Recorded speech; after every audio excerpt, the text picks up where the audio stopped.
Welcome to Kenton's videos. Enjoy the video. In this video, I will explain how to make tally entries in Excel.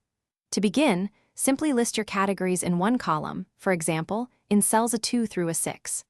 Then, in an adjacent column, like B2, you can manually enter a mark, such as the number 1, each time that category occurs.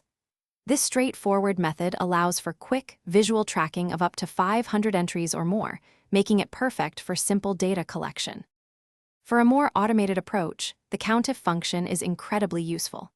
First, ensure your raw data, like survey responses, is in a single column, say from C2 to C100. Then, in a separate cell, type equals COUNTIF, followed by your data range and the specific item you want to count, enclosed in quotation marks.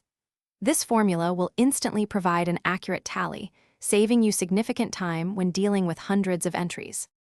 To make your tallies visually impactful, consider using conditional formatting. After calculating your totals, select the cells containing these numbers. Go to the conditional formatting menu, choose Data Bars, and pick a color. Excel will then automatically draw a bar within each cell, proportional to its value.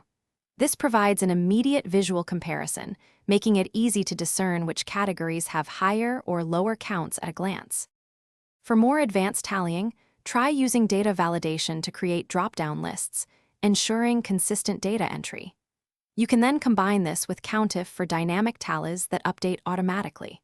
For very large datasets or multiple criteria, pivot tables offer powerful summarization capabilities, handling thousands of rows with ease. Remember, choosing the right method depends on your data's complexity and the level of detail you need. Thanks for watching. Consider subscribing if we helped you.